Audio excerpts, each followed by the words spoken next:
Olá pessoal, nesse vídeo nós vamos fazer a correção da primeira ADC do sétimo ano, a primeira avaliação diagnóstica aqui do sétimo ano. E aí nós vamos para a nossa primeira questão, que diz o seguinte: em uma competição, um jogador perdeu 12 pontos em sua primeira rodada, ganhou 8 pontos na segunda e perdeu 3 pontos na terceira rodada. Qual o total de pontos do jogador? E aqui tem as alternativas e você vê que entre os números negativos. Então, você pode observar, inicialmente, como nós temos aí baseado no do sexto ano, né, que é a primeira avaliação diagnóstica, você pode analisar o seguinte: nós temos os pontos negativos aqui. Nós temos aqui 12, ele perdeu, então ele está aqui menos 12. Ele ganhou 8, então ele vai estar aqui mais 8. E ele perdeu 3, então ele está aqui menos 3. A gente vê que ele perdeu mais que ganhou. Então, diante dessa análise, já dá para o aluno perceber que a alternativa seria uma alternativa negativa. Tá? Seria ou letra A ou letra C. Porém, é importante lembrar o seguinte, que nós temos aqui esses dois números negativos, nós vamos juntar. Se ele perdeu 12 pontos aqui e ele perdeu 3 pontos aqui, quantos pontos ele perdeu no total? Então, ele perdeu 15 pontos, que seria menos 15. E ele ganhou 8. Então, se ele perdeu 15 e só ganhou 8, ele saiu perdendo 7. E esse 7 ele é negativo, porque ele saiu perdendo 7 pontos. Então, seria a nossa letra A. O outro exemplo que você pode também estar usando é a questão do deslocamento da reta. Como pode ser baseado nas atividades do sexto, você pode considerar que você teria uma reta numérica. Aqui você tem um marco zero. Aí teria o menos 1, menos 2, menos 3, menos 4 e até o menos 12. Aqui, se inicialmente ele perdeu 12 pontos, ele veio para essa faixa aqui na reta, esse ponto na reta. No momento que ele ganha 8, então ele vem aqui do menos 12, ele sobe 8 pontos, ou corre 8 pontos aqui nesse sentido, tá certo? Sentido direito, que a nossa reta numérica ela vai do negativo ao positivo, sentido crescente sempre para a direita. Então, se ele ganhou 8, ele viria aqui, né, dava desconto em 12 e ficava aqui no menos 4. Quando ele perde, a última perda dele aqui, ele volta no sentido negativo e ele sai do menos 4, passa o menos 5, o menos 6 e chega no menos 7. Então, você pode trabalhar também essa ideia para a resolução, a deslocação, o deslocamento, na verdade, na reta numérica, trabalhando ela no sentido horizontal ou pode também trabalhar a vertical. E podemos trabalhar essa primeira ideia, contanto que nós chegamos aí, a alternativa correta, no caso, é menos 7, a nossa resposta.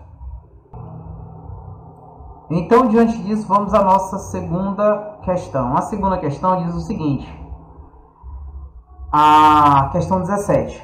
Um número é múltiplo de 6 se for divisível por 2 e por 3. A questão já está dizendo que os múltiplos de 6 ele precisa ser divisível por 2 e por 3. Você dividindo por 2, no caso, é um número par. Divisível por 3, você dividir por 3 e sobra resto 0. Ou se a soma dos seus algarismos resultar no múltiplo de 3. Terminar em 6, em 3, 6 ou 9. E aí, seguindo a regra, divisível por 2 se ele for par. Divisível por 3, a soma dos algarismos teria que terminar aqui em 3, 6 ou 9. Porque terminando em 12, você já pode somar novamente e cai no 3. Né? Se terminar em 15, soma novamente, cai no 6. E assim por diante. Então, se você for verificar a letra A, todos os números são pares. 12 é par, 18 é par e 24 é par. Então, são divisíveis por 2. Professor, como que eu faço para saber se são divisíveis por 3? Soma os algarismos. Se você somar 1 mais 2, dá 3. Então, 12 é divisível por 3. O 18, 1 mais 8 é divisível porque dá 9. E 2 mais 4 dá 6. Então, essa letra A, todos os números são divisíveis por 2, porque são pares. E são divisíveis por 3. Logo, eles são divisíveis por 6 e é a nossa resposta. No entanto, você poderia conferir os outros. Por exemplo, letra B são todos pares. Isso significa que são divisíveis por 2. Porém, 8 não é divisível por 3. O 16 também, se você somar 1 mais 6 dá 7. Não termina nessas somas aqui. 3, 6 ou 9. Né? E aí a letra C e D tem números ímpares que não são divisíveis por 2. Portanto, nossa resposta correta, a letra A. E a questão 18, ela diz o seguinte: a fatoração prima de um número é feita quando é feita usando o processo multiplicativo de fatores. Fatoração é um processo multiplicativo de fatores. O próprio nome está dizendo fatoração. Vem fatores, e fatores quer dizer multiplicação. E ele traz essa informação. A fatoração prima de um número é feita usando o processo multiplicativo de fatores primos que resultam do número dado. Assim sendo, qual é a fatoração de 36? Primeiramente, é importante lembrar que 36, neste caso, você vai fazer a fatoração em números primos. Quem são os números primos? Você tem que lembrar que é 2, 2 é o único número par que é primo. Aí vem o 3, o 5, o 7, o 11 e assim por diante. Números primos são aqueles que têm apenas dois divisores, o 1 e o próprio número. Por isso que 2 é o único número par, que é primo. Por quê? Porque 2 ele divide todos os outros números pares. Então, diante disso, você pega e começa a fatoração de 36. Eu posso fatorar aqui por 2. Dividindo ele por 2, você tem que ele dá 18. 18 por 2 vai dar 9. 9 não pode por 2, que é ímpar. Você tenta por 3, 9 por 3 dá 3 e 3 por 3 dá 1. Você vê que você tem 2 vezes 2 vezes 3 vezes 3. Então, no caso aqui, nós temos a nossa letra A. Se você pegar a letra B, 2 vezes 3 dá 6, 6 vezes 3, 36. Mas esse 6 não é primo. Então, como 6 não é primo, porque ele é divisível por 2 e por 3, essa aqui não entra. O 3 vezes 12, 12 também não é primo. E 4 vezes 9, nem o 4 e nem o 9 não é primo. E aqui pede para a fatoração prima. Então, apenas a letra A é a correta. Ok? Então, vamos à nossa próxima questão. A questão 19.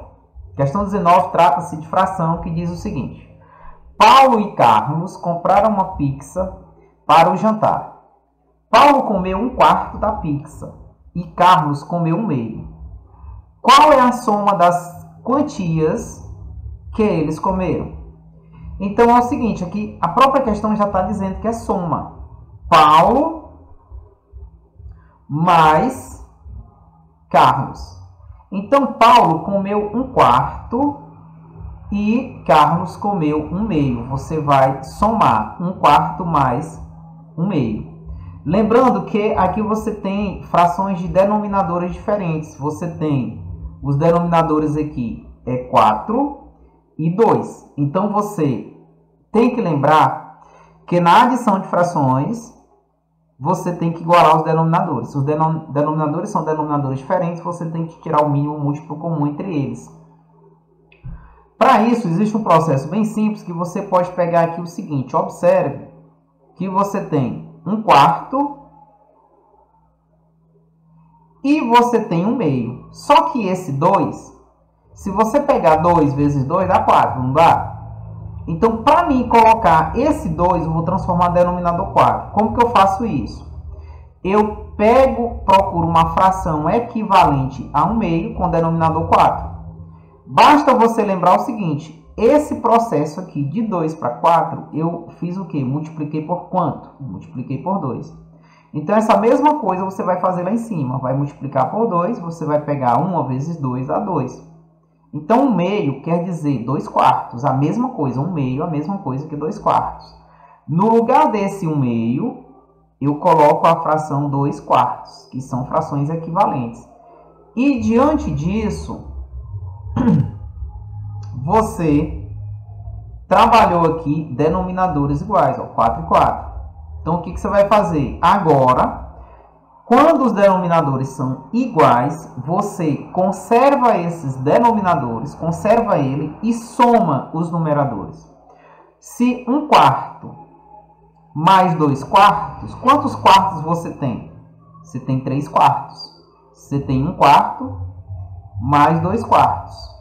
Então, você pode deixar um único denominador e somar os numeradores, que fica 3/4. Então, nossa resposta correta é a nossa letra C. A nossa próxima questão, ela envolve porcentagem. E aí ela diz o seguinte: se uma pizza custa R$30 e você tem um desconto de 10%, qual o valor a pagar? Olha, você teve um desconto de 10%. Foi um desconto de a décima parte, na verdade. Ó, a décima parte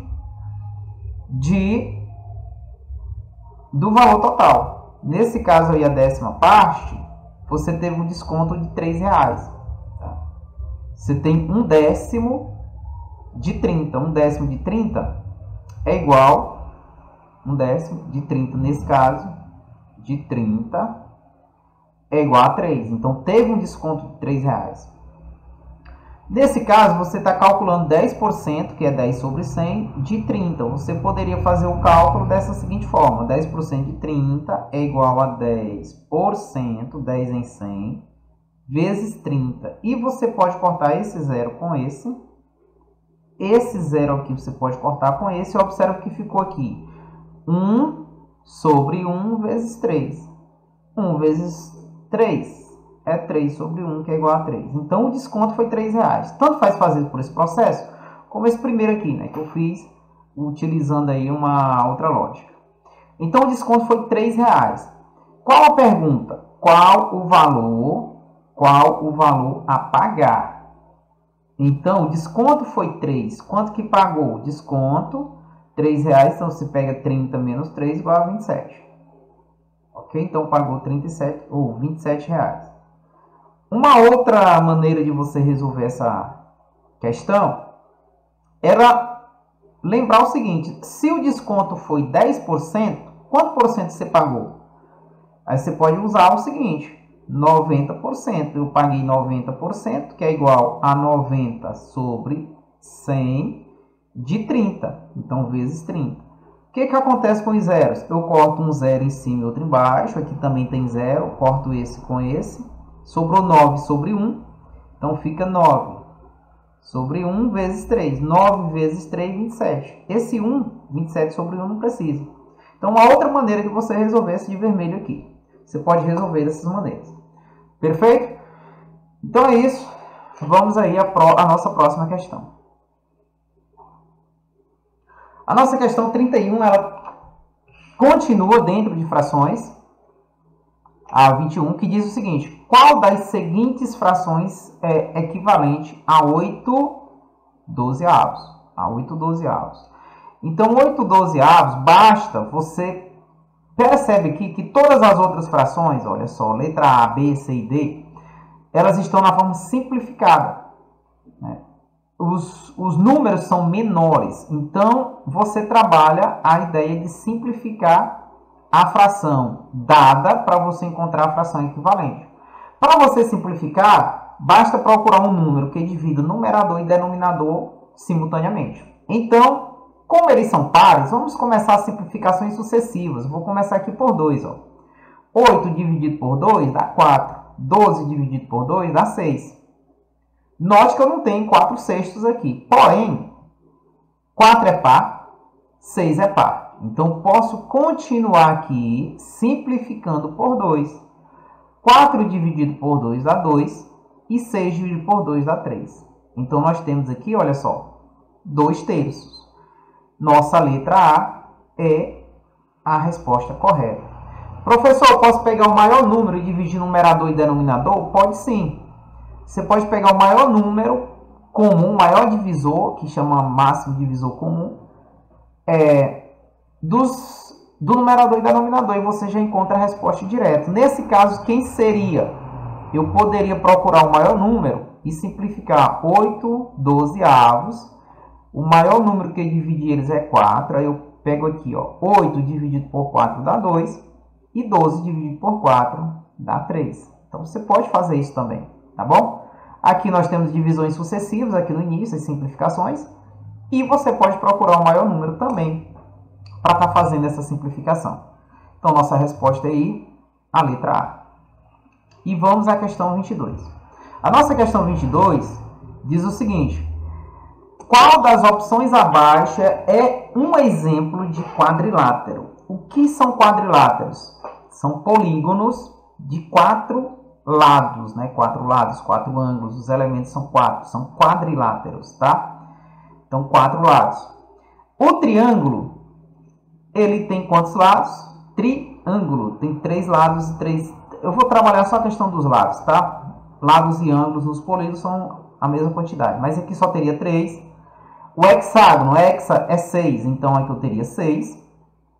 Paralelogramo. Beleza, como ele não traz um prefixo aí determinando quantos lados, não dá para fazer essa ligação, vamos estudar a letra D. A letra D é um círculo. Então, círculo, ele não é polígono, ele é circular, no caso não vai ter lado, tá bom? Então, isso aqui também não é. Tá sobrando a letra C. A letra C diz que é um paralelogramo. O que é um paralelogramo? Paralelogramo nada mais é de que um quadrilátero que tem 2 pares de lados paralelos. Os lados opostos são paralelos entre si. Então, paralelogramo. Quem são os paralelogramos? Tem diversos quadriláteros que se encaixam nos paralelogramos. Mas, por exemplo, o retângulo. O retângulo, os lados opostos são paralelos. E todos os paralelogramos, eles têm 2 pares de lados paralelos. Ou seja, eles têm 4 lados. Ok? Paralelogramos são quadriláteros especiais que têm pares de lados opostos e paralelos. Neste caso, é a nossa resposta. Muitas vezes a gente pensa que paralelogramo, muitas vezes a gente lembra disso aqui, né? Dessa ideia aqui, paralelogramo. Mas paralelogramo são quaisquer quadriláteros que têm lados opostos paralelos. Beleza? Não necessariamente ele tem que estar nesse sentido. O quadrado, por exemplo, os lados opostos são paralelos. O retângulo, os losangos, ok? Então, são quadriláteros.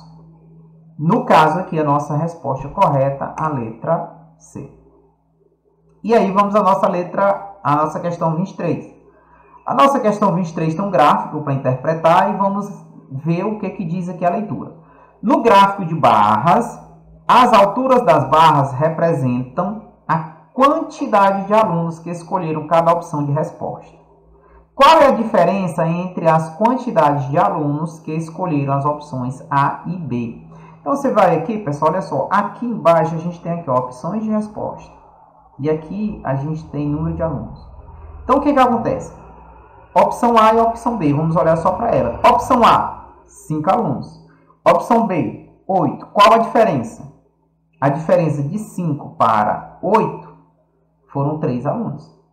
Então, você pode pegar 8 menos 5 também. 8 menos 5 igual a 3. Beleza? Então, nossa resposta aqui, letra A.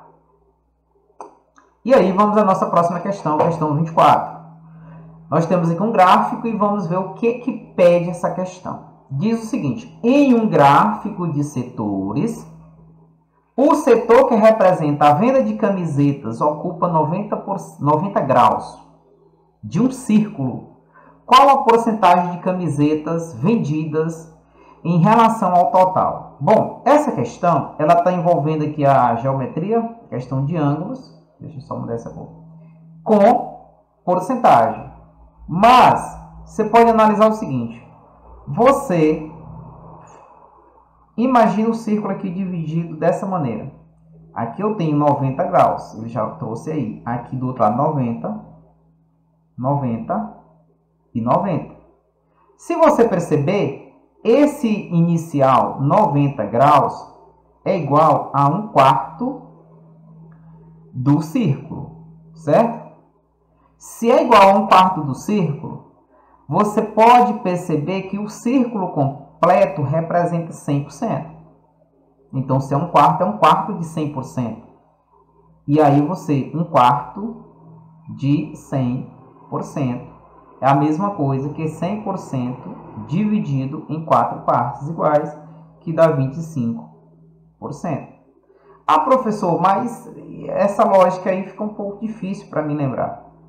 Você pode pegar também, você pode verificar que aqui você tem, olha só, aí você tem 1/4. A questão lá não diz que é 1/4, mas diz aqui que é 90 graus. E aí, quando você traça aqui, você percebe claramente que ficam 4 partes iguais.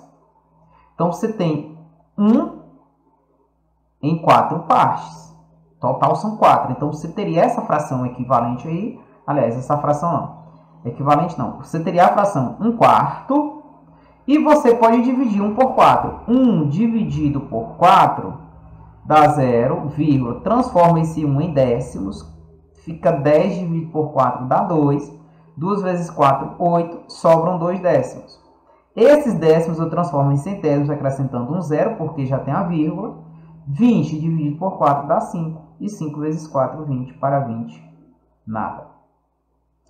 Esse 0,25, para transformar em porcentagem, você multiplicaria por 100. Multiplicando por 100, a vírgula se desloca 2 casas, então teria 25%. Uma outra maneira de você resolver, tá bom? Você pode lembrar que é 1/4, aí você pode calcular 1/4 de 100%, dividindo 100 em 4 partes iguais, cada uma tem 25%. Ou você pode fazer esse processo que eu fiz aqui na cor azul, ok? Então vamos aí à nossa próxima questão. A nossa próxima questão diz o seguinte: qual é a conversão correta de 3 metros para centímetros? Ele trouxe aqui, no caso, a transformação de unidades. Você tem 3 metros para centímetros. Basta você lembrar que 1 metro igual a 100 centímetros. Deixa eu apagar aqui, senão vai parecer 1000. 1 metro é igual a 100 centímetros. Então, 3 metros, basta você multiplicar 3 vezes 100, que é igual a 300 centímetros. Tranquilo. Ou você poderia fazer a regra de 3, né? Você poderia colocar 1 para 100, assim como 3 está para quanto? Está para x. Aí multiplicar, né, cruzado aqui, 1 vezes x é x, e 100 vezes 3, 300. Então, você poderia fazer isso aqui também. Então, nossa resposta correta aqui, a nossa letra D, a nossa resposta. A questão 26 diz o seguinte: sabendo que a velocidade média é calculada dividindo a distância percorrida pelo tempo gasto, se um trem viaja 180 km em 3 horas, qual é a velocidade média do trem? Olha, pessoal, a própria questão já diz aqui, ó, sabendo que a velocidade média é calculada como? Dividindo distância, olha só, distância pelo tempo. Qual foi a distância percorrida? Então, ó, velocidade média. Distância percorrida, 180 km, dividido por 3, que são 3 horas. 18 dividido por 3 dá 6, 0 dividido por 3 dá 0. Então, aqui eu tenho 60 km por hora, é a velocidade média. A própria questão já deu a dica aí para vocês de como calcular. Então, vamos à questão 27. Qual é o valor de 0,75 em fração? Esse 0,75 é a mesma coisa que 75 centésimos. duas casas decimais, é uma fração decimal de denominador 2 zeros após o algarismo 1. 75 centésimos não está aqui escrito dessa maneira, então vamos tentar simplificar para encontrar a fração equivalente. Novamente, eu vou fazer com divisões sucessivas. Observe que eu tenho um número ímpar, 75. Então, 75 não é divisível por 2. Eu vou procurar um número que divida numerador e denominador. Eu não posso dividir aí, por exemplo, o 100 por 2 e 75 por um outro número. Eu tenho que procurar um número que divida o de cima e o de baixo. Então, o que eu vou fazer? Por 2 eu já sei que 75 não dá, então não vou nem tentar. Por 3, 7 mais 5 dá 12. 12, se você pegar esse 12 e colocar, olha só, 1 mais 2 dá 3. Então, 75 é divisível por 3. Mas, tem um detalhe aí. O 100, quando você pega o 100, é 1 mais 0, que só dá 1. Não dá múltiplo de 3. Lembra lá na questão anterior que eu botei aqui, ó, 1 tem que ser múltiplo. No caso, tem que ser 3, 6, 9, etc. Então, por 3 também não dá. Eu vou procurar o próximo divisor. Se não deu por 2, esquece 4. Porque número que não é divisível por 2, ele não é divisível por 4. Ok? Então, vamos lá.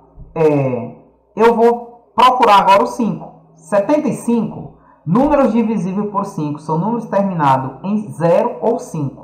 75 termina em 5 e 100 termina em 0. Então, 5 divide esses dois números. Eu vou dividi-los por 5. Agora eu pego 75 dividido por 5. Vamos fazer uma continha rápida aqui, olha só. 75 dividido por 5. 7 por 5 dá 1, sobra 2, baixa o 5. 25 dividido por 5 dá 5. Então, 75 dividido por 5 dá 15. E 100 dividido por 5, 10 dividido por 5 dá 2. E 0 dividido por 5, né, dá 20. Então, eu encontrei agora 15 vinteavos. Professor, não tem esse resultado ainda. O que isso significa? Que nós ainda não terminamos a nossa resolução. A gente ainda pode simplificar mais. São divisões sucessivas que a gente está fazendo. Eu vou novamente procurar um número que divida 15 e que divida 20. Note que 15 termina em 5, 20 termina em 0. Isso quer dizer que eles são divisíveis por 5. Então, vou dividir aqui, ó. 15 dividido por 5 dá 3. E 20 dividido por 5 dá 4. Então, eis aqui a nossa resposta, a resposta letra D. E vamos à nossa próxima questão, a questão 28. A questão 28 diz o seguinte: em uma receita, a proporção de água para a farinha, olha a ordem, pessoal, de água para a farinha é de 1 para 2. Se você usar 200 gramas de água, quantas gramas de farinha deverão ser usadas? Aqui é a regra de 3, porém você pode usar da seguinte forma. Você pega aqui água, pega aqui, olha só, água para a farinha. Então, água para a farinha é 1 para 2. Pessoal, vocês observam que farinha é o dobro? Então, o que a gente pode fazer? Basta pegar aqui 200 gramas de água. Então, note que a água está em cima. Então, 200 para quanto? Embaixo é quanto? O dobro. 400. Então, nós encontramos aqui a nossa letra B, 400 gramas. Beleza? Pode fazer regra de 3, mas isso aqui é tão simples, essa aqui, que na verdade você poderia botar 1/2. Olha só a regra de 3, como seria? Regra de 3 aqui, você poderia colocar assim, ó. 1/2 está para 200 para x. Aí você multiplicava aqui, ó. Cruzado. X vezes 1, 1x. E 2 vezes 400, 2 vezes 200, 400. Mesma coisa, tá bom? Questão 29. Qual é a área de um retângulo? Qual é a área de um retângulo com comprimento 8 centímetros e largura 5 centímetros. A área retangular, a área do retângulo é igual a base vezes altura ou largura vezes comprimento. Então, aí você tem 8 vezes 5, que é igual a 40. Então, você tem aí 40 centímetros quadrados de área. Muito boa a questão. E para finalizar a correção da nossa primeira avaliação diagnóstica, nós temos aqui a última habilidade que diz o seguinte: qual é a característica de um triângulo equilátero? Pessoal, triângulo equilátero. Então, nós temos aí uma igualdade. Todos os lados são iguais. Em um triângulo, os triângulos têm essas características que eu vou dizer aqui para vocês, revisar. Os triângulos, se eles têm todos os lados iguais, todos os ângulos também são iguais. Então, lados iguais em um triângulo implica que todos os ângulos também são iguais e ele se torna um triângulo equilátero. Então, diante disso, qual é a característica? Tem todos os lados de comprimento diferentes? Não, a própria questão está dizendo aqui, ó, equilátero. Então, são lados iguais. Letra B, tem dois lados de comprimentos iguais? Não, são 3. No caso aqui está dizendo só 2. Letra C, tem todos os ângulos internos com medidas diferentes? Não, porque eu falei para vocês o seguinte, que as propriedades dos triângulos diz que se tem lados iguais, os ângulos também são iguais. Então, aqui está a letra D. A letra D diz que todos os ângulos internos são iguais. Então, a resposta correta. Não necessariamente precisa ser interno. Todos os ângulos são iguais, internos e externos. Beleza? Então, é isso. Está aí a resolução da nossa primeira diagnóstica 2025. Então, usem o vídeo aí para estarem reforçando as dúvidas de vocês, tirando as dúvidas. E forte abraço.